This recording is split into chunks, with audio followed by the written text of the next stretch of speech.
This is the Fifth Estate winning headlines, your media police post, brought to you by the Fort Hall School of Government. In this segment, we summarize some of the headlines that you might have missed this morning, but we also take a look at the political pieces that we call cartoons in this country. Today is the 19th of September 2019, and I am 2J. I am JM. And I am GK, and in case you missed the headlines, here they are. In the Standard, surprise strike as Uhuru now backs Mariga for KIBERA seat. In the Daily Nation, Cohen body is mine to bury, says the widow. And in the Star, Dutch paper says Tob Cohen's head was smashed. Yeah. Ooh, what a grisly scenario. It is. Can we begin with the Star? The murder story continued. Another paper. I know, it's very interesting. So in this story, they discuss how they have gone through the autopsy and they are beginning to discover what the cause of death might have been. Yeah. So they suspect that he was tortured. Yes. They say that his wrist was broken, his ankles were fractured, and that he was smashed on the back of the head, and that's how they suspect he died. Yeah.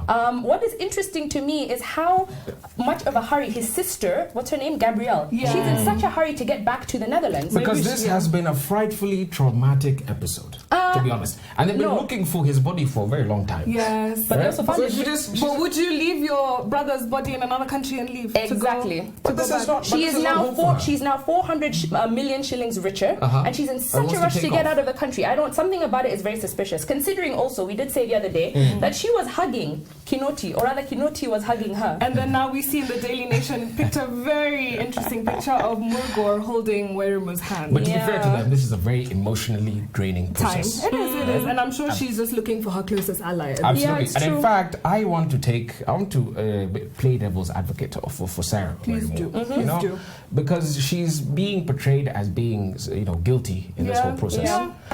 And the media has actually done a good job at doing that. Right? But there's always two sides to a story. Always two sides, and they're tarnishing Kikuyu women's name. By the way, exactly. Are they solidifying that stereotype of Kikuyu women that if you're from Nyeri, you're violent, then you're looking for money, you marry a Muzungu when you're young, therefore you're a gold digger. Yeah. So I'm sure these mixed race relationships between old Muzungu men and younger Kikuyu women are reevaluating the status of their relationships. Is this bad for tourism? It is not bad for tourism, I can guarantee that. They will keep coming. Still come and find out where Kenya. The other thing I wanted to talk about is a few weeks ago, one of our final thoughts, we talked about DNA evidence. Yeah. And the coroner has said that they managed to get some DNA off his fingernails, and they want to use that in order to possibly determine who the killer might have been. Yes. But we did discuss the fact that fingerprints and DNA evidence, they're highly fallible, and so there's a lot of contact. If they lived together, not necessarily conclusive. If they had relations together, they're likely to have their DNA all over each other. So who are we? We're just the Fort Hall School of Government, but we do issue a tiny bit of caution. Yes, with that. And we have a three-part criteria that we use to break down the headlines. We ask ourselves whether it is topical or speculative, whether it is repetitive or groundbreaking, and whether it is thoughtful or just plain lazy. The Star one is lazy. They had a Muzungu do the work for them in the Netherlands. So we trash that? Should we park the Daily Nation or no? Let's park it while we look at the Standard. Okay, in the Standard, surprise strike as Uhuru now backs Mariga for KIBERA seat. Yeah, so... Is it really a surprise? I don't think it is. I think for most of the nation it is a surprise. But we've said this many times before, you will never see Uhuru Kenyatta coming. That is his MO. Yeah. He himself, I think he might be a spy also. Absolutely, and that's a very good point you make. There's something known as the Tao of Paradox. Okay, borrowed from I think the Art of War. Yes, and the Tao of Paradox. It says, amongst other things, I'm going to paraphrase. When able, appear unable. When somebody is close, they appear distant. Right? And somebody attacks when the opponent is unprepared, and they appear when they are least expected. When they are least expected. And that's exactly, as you're saying, what Uhuru Kenyatta seems to have done. And I think Tuam had alluded that he thought Uhuru was the invisible hand behind all this, so it's just coming to light now. Yeah, and I think so. What you're trying to say is, if Uhuru had looked interested in the KIBERA seat from the outset, this would not have worked to his advantage. So he seems disinterested from the outset, only to then come in and crown Mariga with a hat. And let me ask you guys. Today, the minor commander showed up at Orange House endorsing Imran. Although Commander speaks for himself. What do you make for that? Is that more Tower of Paradox? Is Uhuru Does playing he? a game here, executing a scheme. To which party does Commander belong to? Jubilee. Does he? I don't think so. He does not hold any seat, and I don't think he belongs to any party. But he's a nominated member of parliament. He speaks for a group of people, and I think we know who those people are. So it's quite interesting that he says he's speaking for himself, but he might be speaking for a nation. Anyway, Right. I think this I headline... continue to pray for Jubilee. I think this headline merits...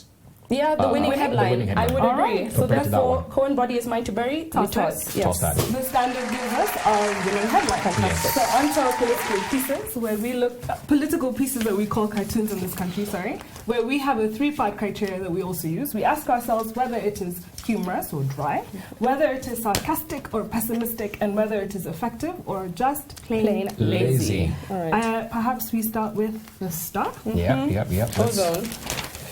Okay, so here we've got a damn lazy cartoon. you've got, and very inaccurate actually, you've got Okot there with a fork feeding an obese pig known as the counties here. And he's attempting to feed them a salad. And the salad is called? And the salad is called Punguza Mizigo, while he's got a burger in his hand. So he's, putting Okot away. But actually...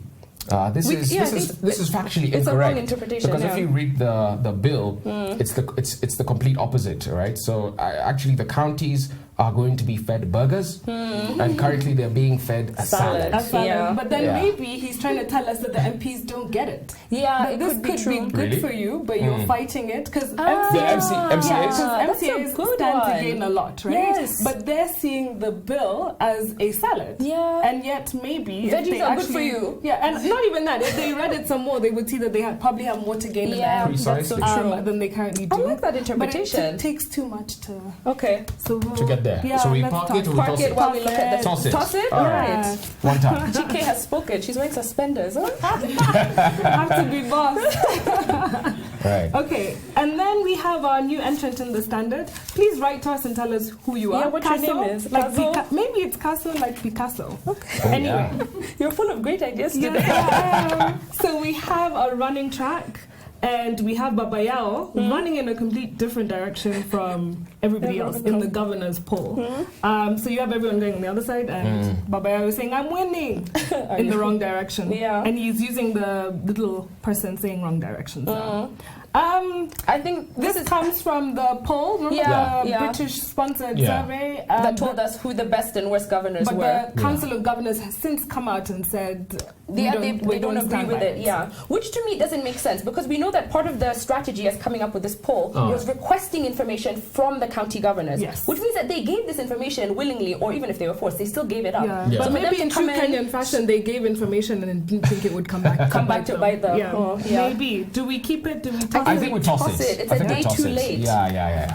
$1 short Too and a day late. Yep. Okay. Ndula has taken us back to his famous briefcase. So we have a briefcase with the Kenyan emblem.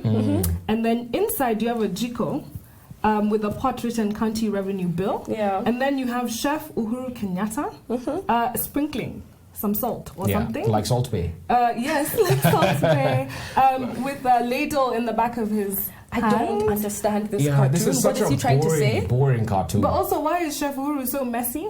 Oh He looks like he's covered in stew. Yeah. I don't know that I like it. I know that the president did sign in the revenue bill today, and so monies should be dispersed to the counties. I wish you all the best. Yeah, I don't know. Is he trying to suggest that the president is cooking something up? I don't know. Or he's finishing the sauce. So I think we're going to toss this one as well. Yeah. And instead, we're going to recall a cartoon from a couple of weeks ago by my best friend, Ozone. Wow. And I know. In this cartoon, we have a football pitch, and we have RUTO showing Mariga how to play football. Yes. And on the sidelines, we have next to him RAILA, who is looking completely dumbfounded and confused. Yes. And the pitch is KIBERA. Yes. And the caption of the cartoon is Game Changer. Yep. So we actually want to say that it is possible that Ozone was right. Yes, he was the oracle at that point. He was the oracle, exactly. So that is actually our winning. That is our winning cartoon. Yes. Terrific. So what is our final thought? Yes. And now, our final thought. Inspired by a book entitled Marketing the Third Reich by Mark O'Shaughnessy, written in 2018, and also inspired by a speech by the person who is the focus of this final thought, Joseph Goebbels. He gave a speech in 1928 entitled The Art of Propaganda. So Paul Joseph Goebbels was a German Nazi politician and minister of propaganda for Nazi Germany from 1933 to 1945. So a little bit of context before we get into his art of propaganda. Yeah. In 1933, Hitler had just been appointed the Chancellor of Germany, and the country is becoming increasingly controlled. And so in July 1933, the Nazi Party is declared the only legal political party in the country. Wow. In the next month, August 1933, the then President Hindenburg dies, and that then makes Hitler the head of state. And so therefore, Hitler decides that he needs to have a propaganda master, a puppet person behind him, to help make sense and calm the nerves of the country, but also to convince them of the party's anti-Semitic views. And so Goebbels is appointed in 1933, and very quickly he makes good on Hitler's concept, which is called the big lie. He wrote this in his book Mein Kampf. And so he says, if you are going to tell a big lie, if you're going to tell a lie, tell a big lie. And if you tell it often enough, people will begin to believe it. And I feel like that is like the core of propaganda, right? Yes, it is. And so his philosophy on the art of propaganda focused on simpleness. Prof says that's very important. It's not simplicity, it is simpleness. Everything was kept very simple so that there was no miscommunication. So in fact, he came up with his own 10 commandments of propaganda. And so some of them were like, if you are a German, make sure that you're German till the end. If somebody denounces Germany, you should kill them. Very strange things. But the whole point was that you have to understand what being German is, and you have to fight for that till the end. Ideas were very important to him. And so he says that key is to follow other good examples of ideas and simplicity, of simpleness. And he gives the French Revolution as an example, Christianity, the Enlightenment, where they had a very simple idea, message that was very easy to articulate. And so he used his position in the Nazi hierarchy to influence papers, cinema, the theater, music, radios, to coordinate the entire country behind what Hitler believed. And there was a lot of cohesion across all these platforms, which I think is very important. I'll give some statistics actually. Exactly. And so at the core of his philosophy was the simple idea that after World War I, Germany remained a great country, even after all the embarrassment that they had gone through, the demilitarization and all the money that they had to pay back, the reparations, and that it was their destiny to be rulers of the world. And so eventually, we know what happens. World War II goes on, and Hitler commits suicide in 1945. And Hitler had said that when he dies, that Goebbels is to become the new head of state. But the next day, Goebbels himself committed suicide. He was like, not today. He and his wife poisoned their 6 children and then proceeded to commit suicide. So he was head of state of Germany for one day. Wow. He couldn't stand the heat. Could not. I'm going to talk a little bit about the 2 forms of propaganda, and especially how it manifested itself in Germany, right? So you've got 2 forms, really. You've got the overt and you've got the covert. Right? The covert is what is subliminal, and it's usually through psychological operations. So really stuff that Cambridge Analytica and people like those have done. And it's very subliminal, and they basically operate with anonymous agents in the World Wide Web who attempt to influence our opinions about behavior, issues, personalities, and products, right?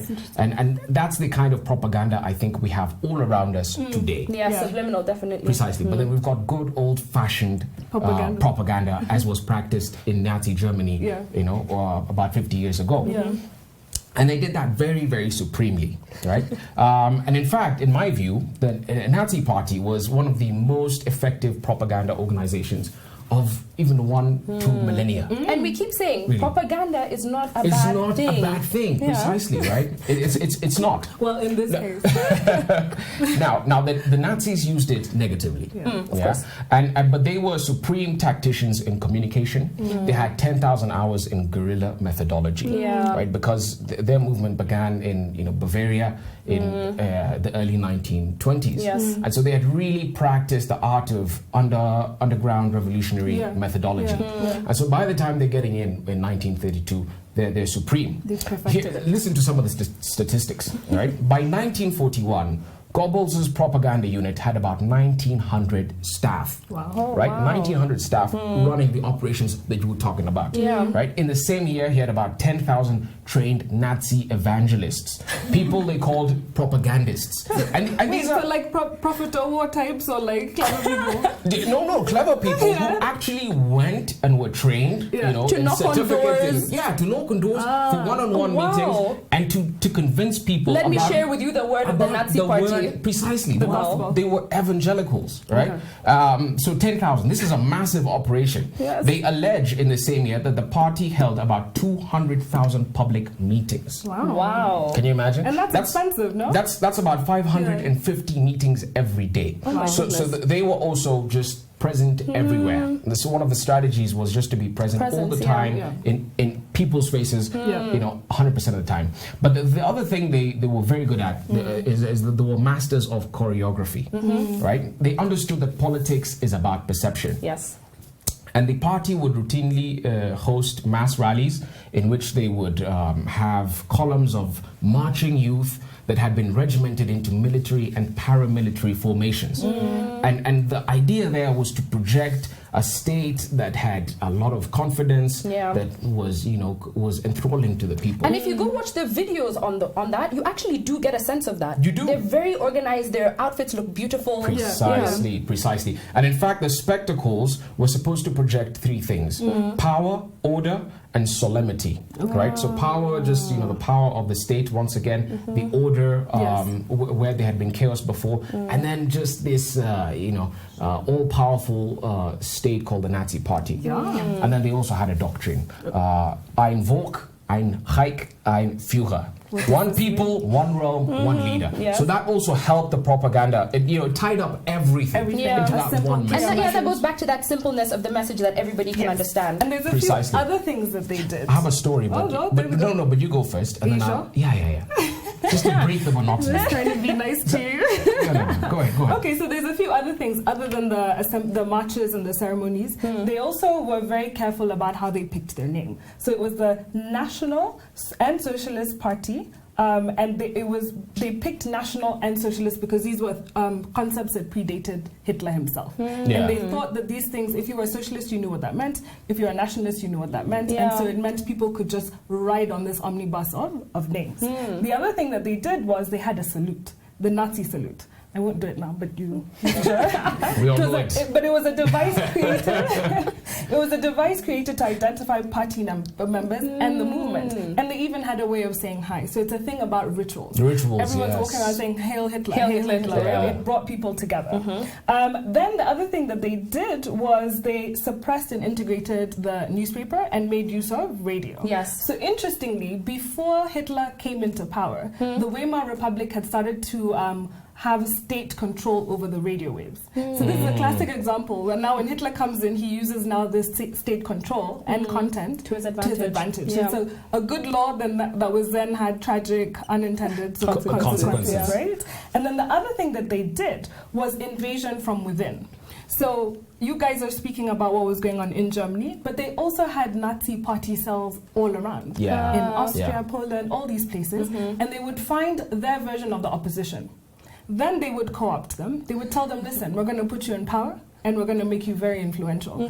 So his idea was Germany is not only great in Germany, in the region. And so his way of going out there was an invasion from within.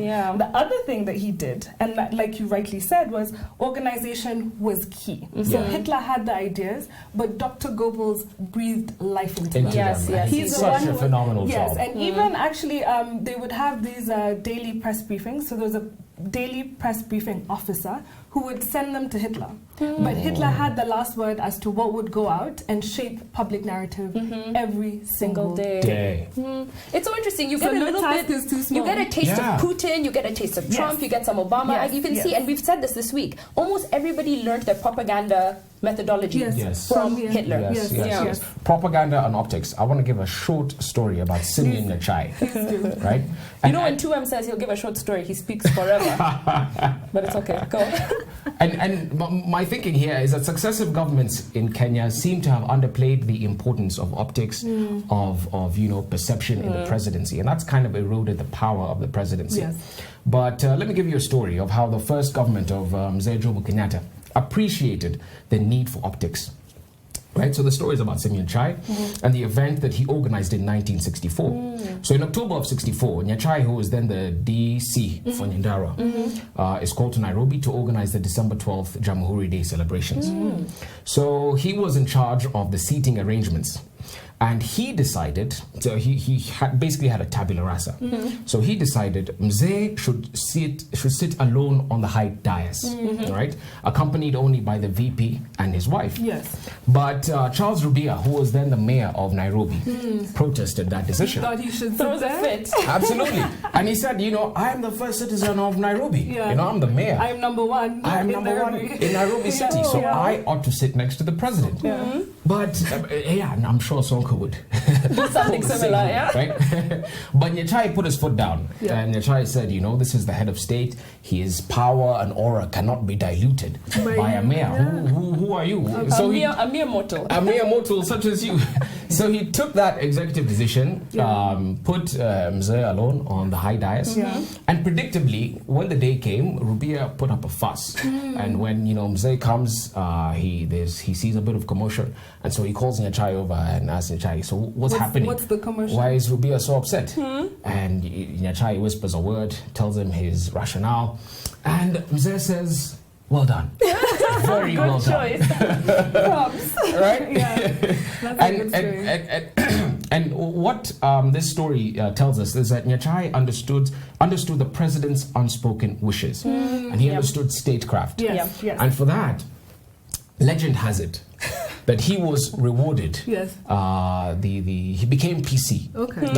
Kenya's youngest PC actually. The next year he was appointed PC of Rift Valley at the age of 33. This is good to know. But he understood statecraft and these kinds of things, and I think we ought to get back to that in this administration. That's very, very true. Right? So that's a very good story. And on a day where we had a winning cartoon from the Standard, and we brought back a throwback cartoon by Ozone, I want to leave you with this.